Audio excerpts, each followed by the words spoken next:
Good morning, everyone. Welcome to our online classes. I hope you all are well. And in our previous class, we will discuss our chapter number 19. When there is a disaster. Clear? Now we will continue our chapter. Intensity of an earthquake. Through the intensity of an earthquake, we can know that how much loss will be there due to an earthquake. Earthquake means आप सबको पता है भूकंप होता है, ठीक है? तो इंटेंसिटी में क्या हम पता कर सकते हैं, क्या पता चलता है हमें कि उस earthquake की वजह से, भूकंप की वजह से कितना लॉस हुआ है, क्या नुकसान हुआ है, ठीक है? कितने हाउसेस डैमेज हुए हैं, शॉप डैमेज हुए हैं, या फिर कितने पीपल इंजर्ड हुए हैं, कितने पीपल की डेथ हो गई है, ठीक है? An earthquake occurs due to the movement inside the earth crust. ठीक है? अर्थ की आपने एसएसटी में पढ़ा होगा, अर्थ की जो 3 लेयर्स होती हैं, कोर, मैंटल एंड क्रस्ट, ठीक है? तो अर्थ की जो इनसाइड क्रस्ट लेयर है, उसमें जो मूवमेंट होता है तो अर्थक्वेक आता है, भूकंप आता है. These movements start from one point and spread the like waves of water. ये जो मूवमेंट है ये एक पॉइंट से स्टार्ट होते हैं, किसी फिक्स पॉइंट से, और धीरे धीरे जैसे वाटर की वेव्स होती है ना, वाटर वेव मीन्स पानी की जो लहरें होती हैं या पानी की धारा होती है, वो कैसे होता है, धीरे धीरे फैल जाती है ना, सब तरफ स्प्रेड हो जाती है पूरी रिवर में. तो उसी तरह जो वाटर वेव्स होती हैं उन्हीं की तरह ये भी जो मूवमेंट्स हैं वन पॉइंट से स्टार्ट होते हैं और फिर वाटर वेव्स की तरह स्प्रेड हो जाते हैं, फैल जाते हैं. This point is called the centre of the earthquake. और जहां से अर्थक्वेक स्टार्ट होता है उस पॉइंट को हम क्या बोलते हैं, centre of the earthquake. And the intensity of an earthquake is measured on a Richter scale. Okay? और ये जो इंटेंसिटी है ये किससे हम मेजर कर सकते हैं, ठीक है? तो उस स्केल को हम क्या बोलते हैं, रिचर स्केल. उस स्केल से हम अर्थ की जो इंटेंसिटी है उसे मेजर कर सकते हैं. When the intensity of an earthquake is more than 5, then the buildings can collapse, and when it is less than 5, then we will feel the vibration only. Okay?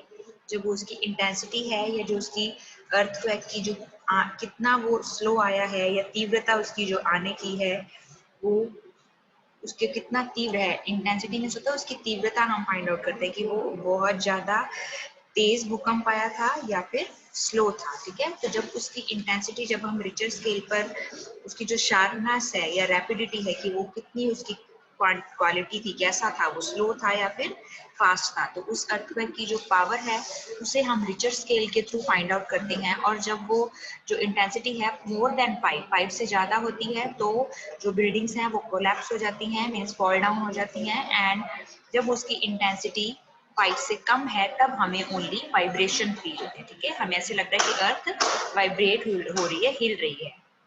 The things will seem to be shaking and cracks develop in the walls of the houses. और इस तरह की चीजों से क्या होगा, सिर्फ हमें शेकिंग फील होती है एंड ये जो वॉल्स हैं हाउसेस की उस पे क्रैक आ जाते हैं, ठीक है? जिसे हम बोलते हैं दरार आना, ठीक है?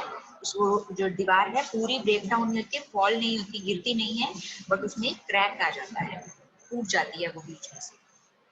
An earthquake resistance houses can tolerate an earthquake of 7 Richter intensity. और अभी हमने प्रीवियस क्लास में डिस्कस किया था कि हमें ऐसे जो हाउस है वो बिल्डअप करने चाहिए जो अर्थक्वेक रेसिस्टेंस हो, जो अर्थक्वेक को झेल सके, सहन कर सके, डैमेज नहीं हो हाउसेस को, ठीक है?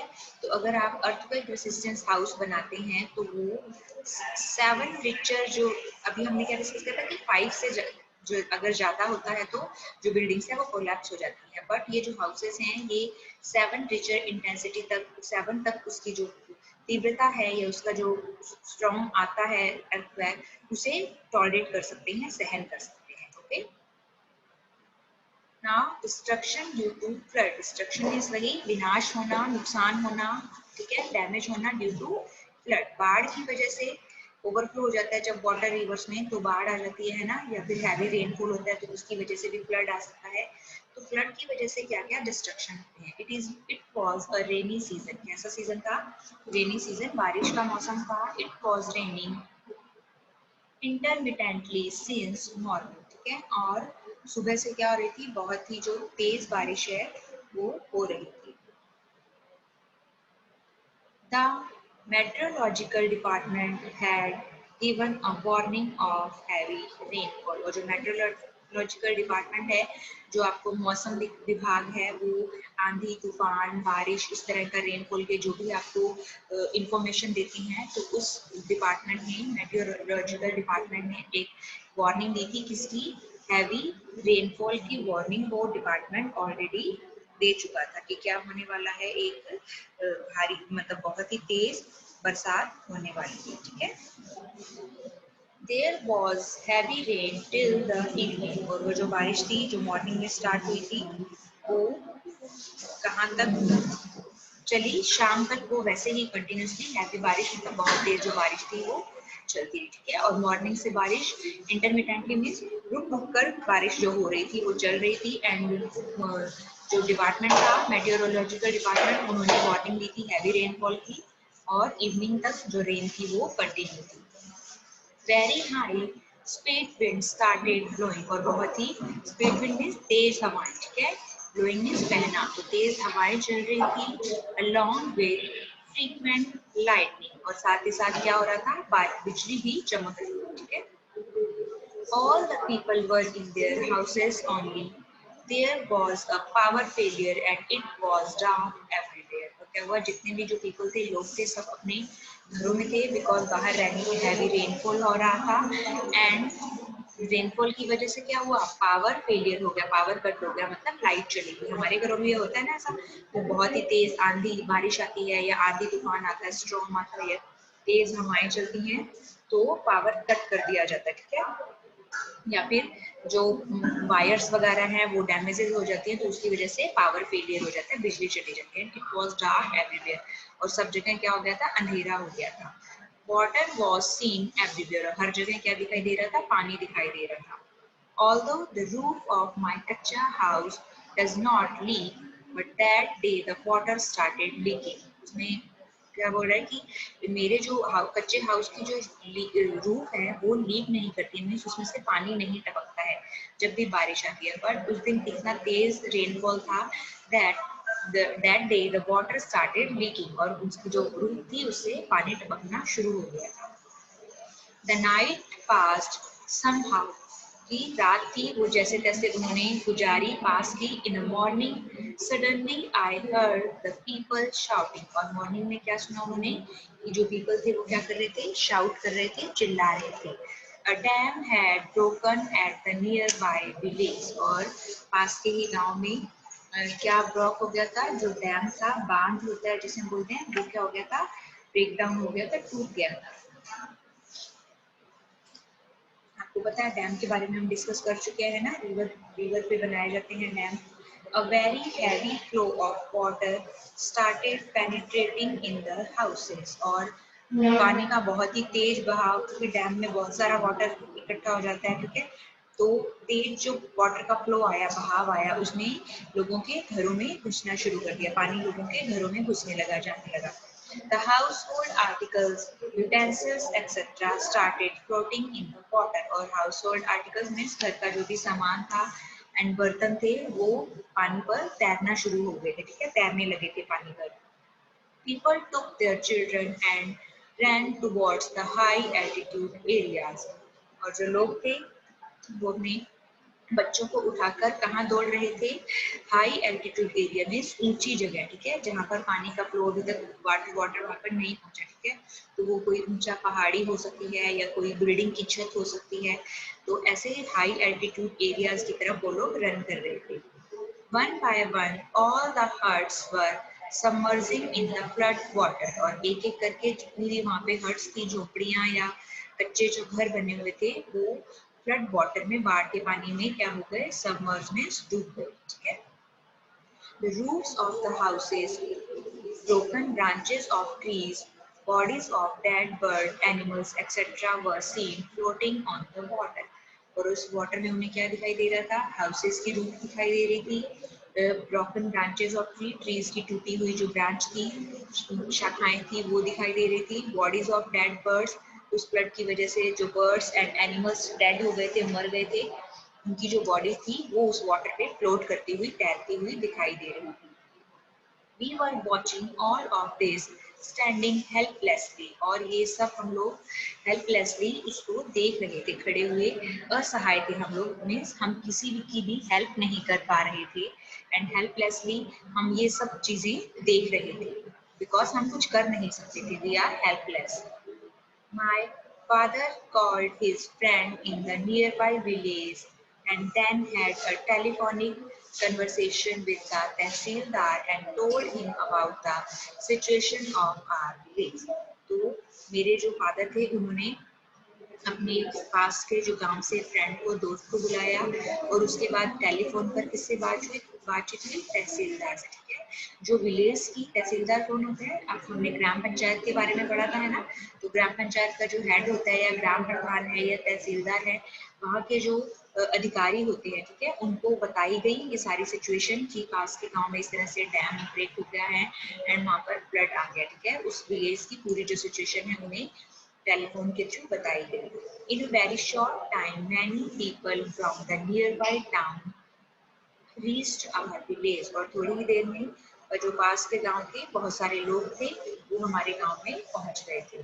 Carrying ropes and other materials, उनके पास क्या था, रस्सियां थी और दूसरा सामान था।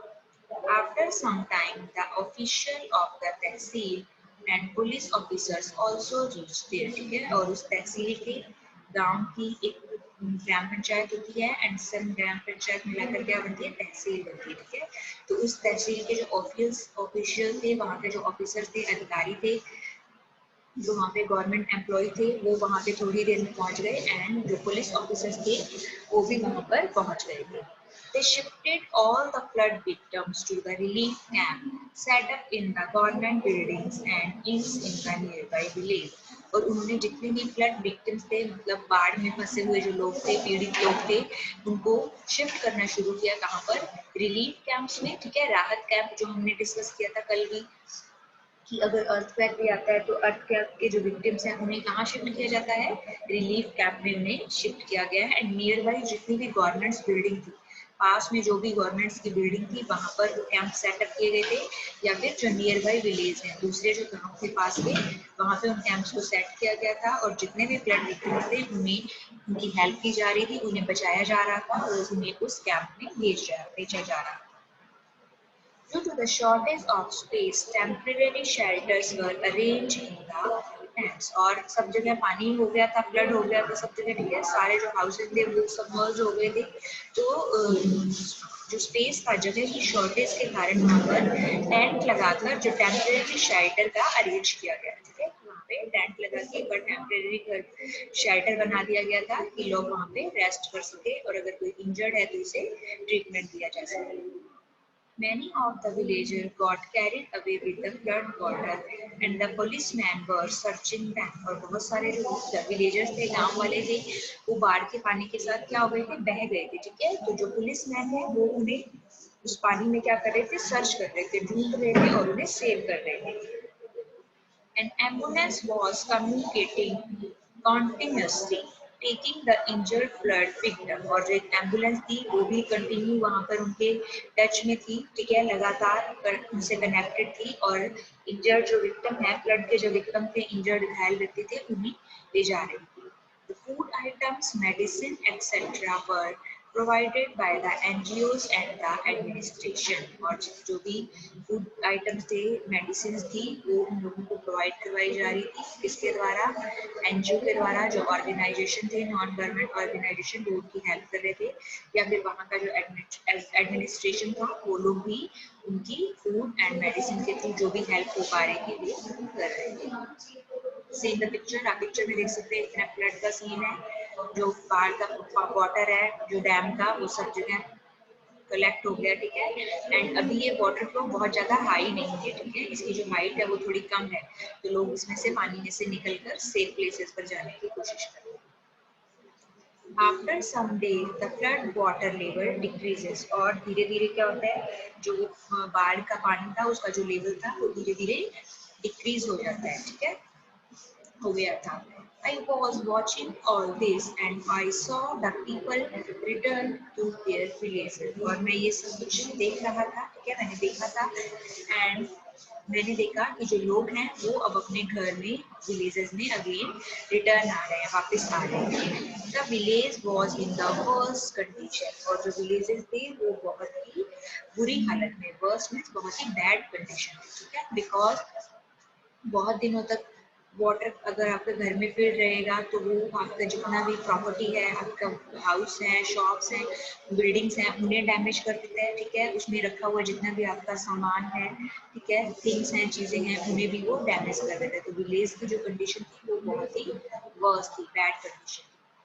There were no sign of the presence of कच्चा houses और वहाँ पे कच्चे houses के तो निशान वहाँ पे present ही नहीं थे because water की वजह से वो टोटली पूरी तरह से क्या हो चुके थे, डैमेज हो चुके थे, ठीक है। तो वहाँ पे कच्चे हाउसेस तो किससे बने होते, मिट्टी वगैरह का यूज करके बने होते हैं ना, तो वो कच्चे हाउसेस के तो वहाँ उन्हें साइन दिखाई ही नहीं दे रहे थे कि यहाँ पे कोई कच्चा हाउस भी है, ठीक है।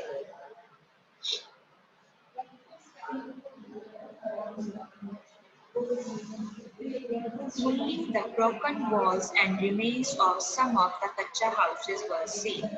वहाँ पर सिर्फ कुछ टूटी हुई दीवारें और कुछ रिमेन्स, बचा कुछ चीजें थी जो जिसमें कच्चा हाउस की जो थिंग्स थी, वॉल्स थी, वो दिखाई दे रही थी। Some of पक्का houses were also damaged और कुछ पक्के जो houses थे वो भी डैमेज हुए थे, उन्हें भी नुकसान हुआ था, ठीक है। There was moisture in the walls और वाटर की वजह से जो walls थी, घरों की दीवारें थी, उनमें क्या था, मॉइस्चर था, मीन्स वो अभी भी गीली थी, पूरी तरह से वो ड्राई नहीं हुई थी, सूखी नहीं थी।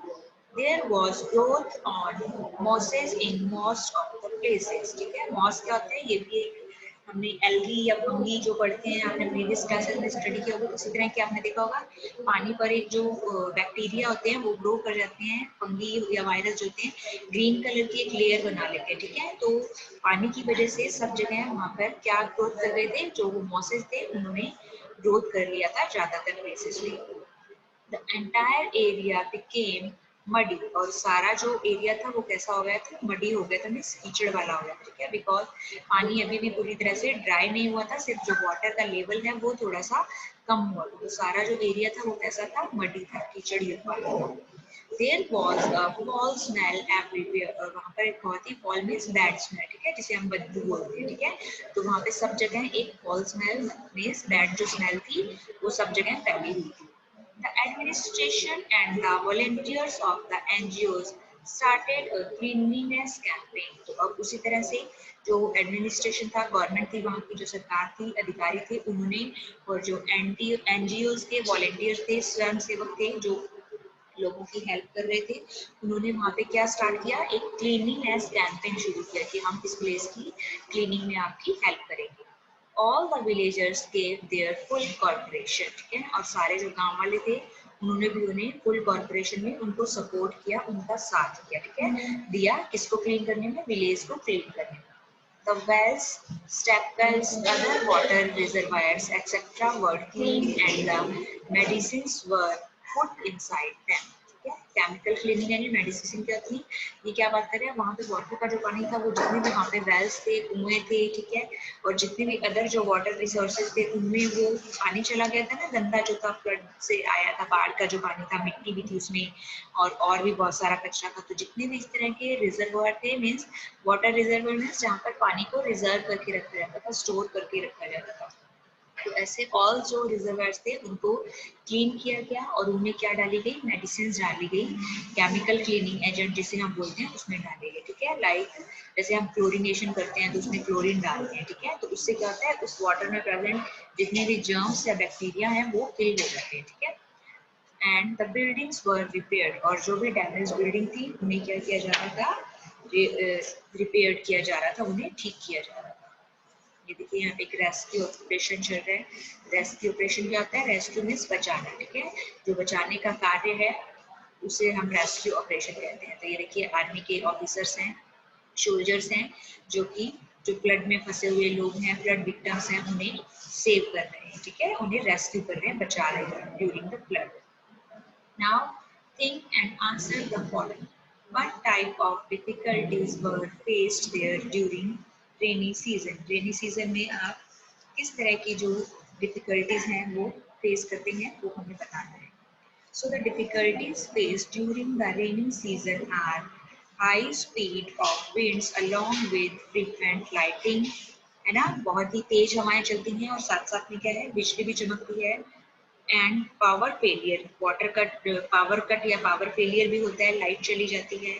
Water leakage from the roofs of कच्चा हाउसेस के रूफ्स हैं उससे वाटर लीकेज हो सकता है. And household articles like utensils etc. float in water and broken branches of trees etc. ठीक है, तो बिल्डिंग डैमेज हो सकती हैं, ट्रीज की जो ब्रांचेस हैं वो टूटकर पानी में गिर जाती हैं या फ्लोट करने लगती हैं. बर्ड्स एंड एनिमल्स है वो डेड हो जाते हैं, फ्लोट करने लगते हैं वाटर पे. तो इस तरह हम रेनी सीजन में कई जो डिफिकल्टीज हैं वो फेस करते हैं. What type of losses the people must have had due to flood? Flood की वजह से लोगों को कौन कौन से लॉसेज हैं, उसका क्या, उनके क्या नुकसान होते हैं, ठीक है, क्या उनको डैमेज हो जाता है, होता है फ्लड की वजह से. So flood causes losses of humans life and property. Humans life means जो ह्यूमन बींग्स हैं या एनिमल्स हैं उनकी लाइफ डैमेज होती है, ठीक है, लॉस हो जाती है, वो उनकी डेथ हो जाती है. एंड जो उनकी प्रॉपर्टी है, हाउसेज हैं, बिल्डिंग्स हैं, उन्हें भी, उनका भी लॉस होता है, मीन्स वो भी डैमेज होते हैं.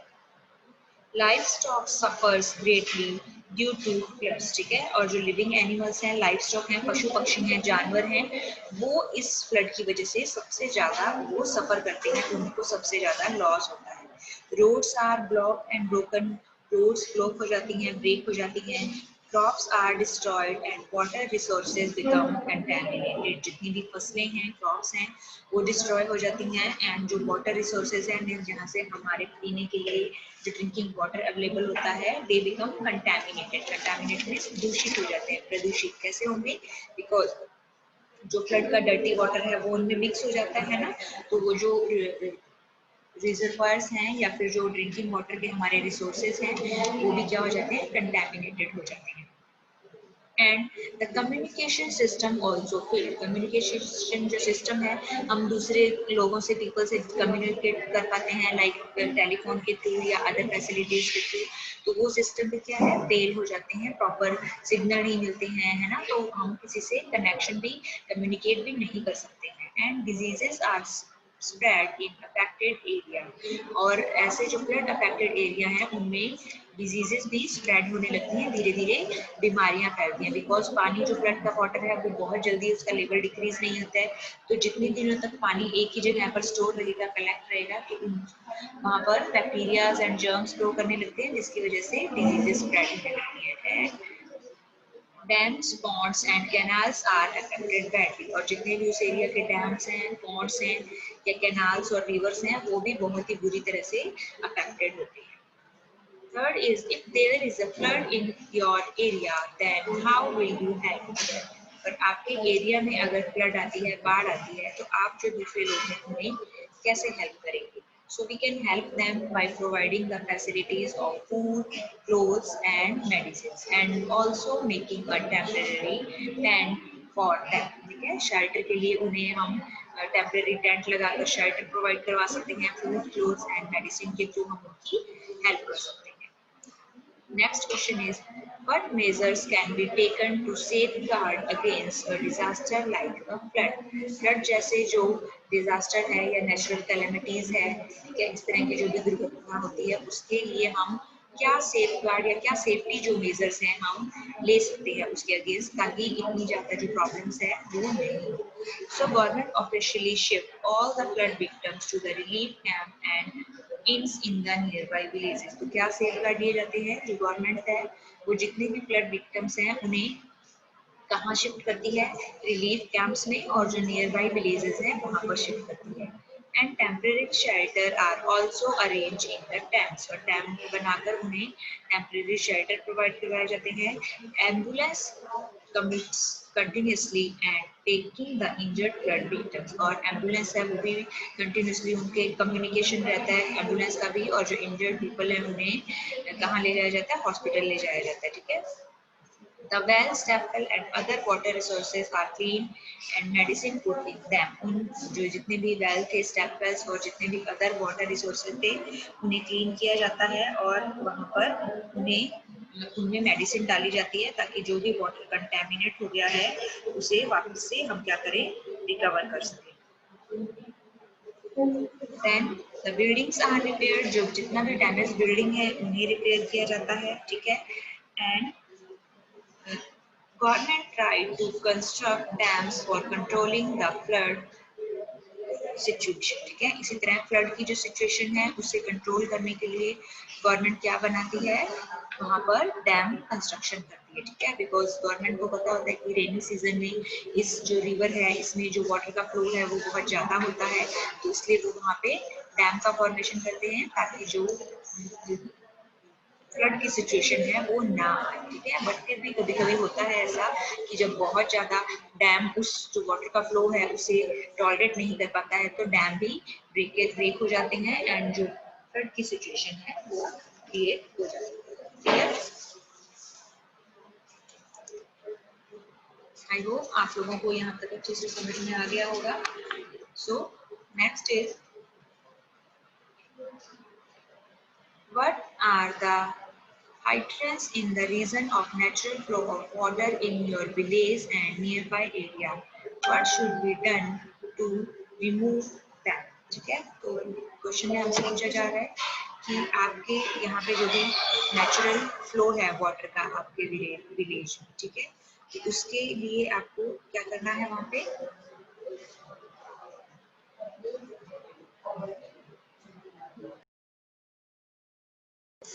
आपके जो एरिया है वहाँ पर अगर जो नेचुरल फ्लो है वाटर का उसको आने में कोई हाइड्रेंस है, मींस कोई प्रॉब्लम है, रुकावट है आपके विलेजेस में या नियर बाय एरिया में, तो उसको रिमूव करने के लिए आपको क्या करना है. Yes, there are hydrants like slum and small factories in the region of natural flow of water in our villages and nearby area.